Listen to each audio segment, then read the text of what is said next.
Everybody, welcome into the 2-minute drill. We just finished the lightning round here with Ryan Day and then a handful of the Buckeye players. Again, Stephen Leonard is back, Buckeye backers, and Saturday Camps. We're doing another collab, so get ready for more of this. Again, 2-minute drill. So we had Coach Day first. Stephen, what stood out to you from Coach Day? There was a lot more Purdue talk today than at his press conference yesterday. Really, Ryan Day said, he wasn't really worried about what they do on defense, but he is aware of it. So he knows that they're multiple on defense. He knows that they've been in close games the last two weeks that they've gone out on the field. And up in Michigan, I think that was a big selling point for this team is real. Even though they might not have a good record, it's a real team and someone that you have to have a little bit of worry about because they can keep anyone in a game. Obviously in Ann Arbor, taking Michigan to the brink, Michigan's not a bad team. Right. So that means this Purdue team can hang with anyone any given Saturday. And we all know what happens in West Lafayette. Ohio State doesn't have a good record there. I mean, as a well-ranked team. Yeah, it's the house of horrors, kind of, as I like to call it. They're going to West Lafayette anytime you go there. But another thing Ryan Day said, too, was that Purdue's getting better. He said, you look at their record, you see that, but he's like, that football team's getting better every single week. And Ryan Day also was very complimentary of Barry Odom. He had a lot to say, very high praise for him. He respects everything that he does as a coach defensively there, and even talked about a potential opportunity here, but that was a couple of years ago. So that just shows the respect that Ryan Day has for a guy like Barry Odom. Yeah, I thought that was interesting to hear him say, because if Ryan Day is saying that, this guy's a good coach. If he was like on the list having conversations like, hey, when we get an opening, maybe you can come over here is kind of how I took it. So they were planning for the future at that point.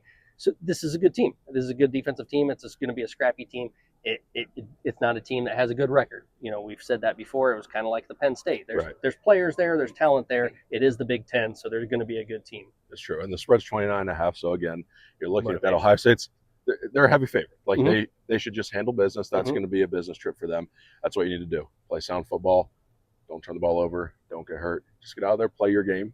Ohio State is good against the spread. That's true. They are. They haven't not covered since the Michigan game last year. Yeah. But Julian Sayin also came to the table right afterwards. And again, he was complimentary of Ryan Day. So again, what we're going to do, they talked about individual awards. They were trying to get some Heisman talk in there, and a lot of the praise was going right back to the team. He said, this is a team sport here. This is a team. He actually talked about Jeremiah Smith instead of himself. Correct. And then talked about Ryan Day being a great quarterback coach. He said he's an elite quarterback coach. That was part of the reason why he wanted to come here. And any time that Ryan Day is talking, we're listening. And that's Julian Sayin saying that. For sure. So I tried to flip the script on him a little bit and ask him about his run, because that third down run, I was like, so I asked him about that. He did answer that. And he kept his jersey clean, and he did talk about how the offensive line and his wide receivers were helping him get to the point where he could keep his jersey clean. But let's be honest, the way he moves in the pocket, the way he ran on that third down, he's keeping his jersey clean too, and getting the ball out fast has been phenomenal. I mean, that's why he's number one on the Heisman list. He didn't want to talk about it, but we made him talk about it a little bit today. Right. You kind of have to. And then even taken away from that Penn State game, we saw those three big throws, one to Jeremiah Smith, two to Carnell Tate. But that play that you talked about with him running the ball, extending that drive on a third down, that was one of the more underrated plays of the game. Because of that reason, also, you see Julian Sayin, he's completing 80% of his passes. We're talking about his arm. We're talking about the receivers. Well, part of a quarterback's game is his legs. And if you have a quarterback who's willing to do that, willing to get it on the ground, something Dwayne Haskins didn't do until late in his career. C.J. Stroud didn't really do a lot until Georgia. And then to see Julian Sayin do that in a game at home against Penn State, just knowing the spot, him talking about, hey, my legs are a part of this game too, and I have to use them, and I'm going to do whatever it takes to get the first down, and that's what he did. Correct. So you know what? There was great coverage on the backside. He got it with his legs, and that was really great to see from the young quarterback here. Absolutely. And one thing that you want to point out is it's on tape.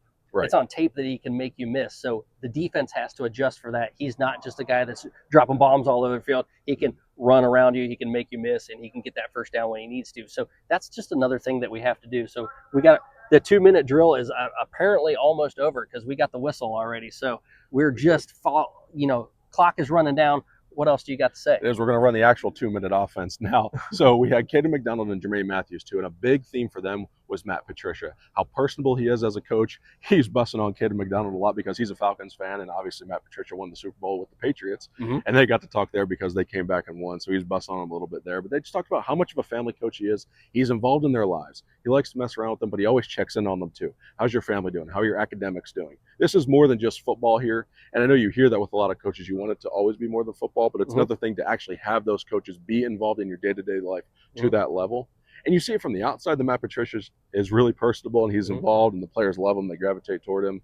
but it's really cool to hear the players say that too. Yeah, it's awesome. I mean, it's a breath of fresh air compared to what there was last year when Jim Knowles wasn't as really a personal guy, but he got the job done and won the national title with that defense, best defense in the country. Now we got it again, but we got a personal guy, so great. Right. We're going to have to wrap this up.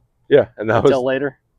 If you got more, we got 5 seconds left. Last thing I was going to say, there's just different coaching styles, and you see a more personal, relational style from Matt Patricia, and that's been a great thing for this Ohio State defense. Again, #1 team in the country, coming in the playoff rankings last night. But guys, thank you for tuning into the 2-minute drill. Make sure you're checking out Stephen Leonard and the Buckeye backers on their podcast and platforms. We'll have this out to you guys soon. Again, God bless. God bless. Take care.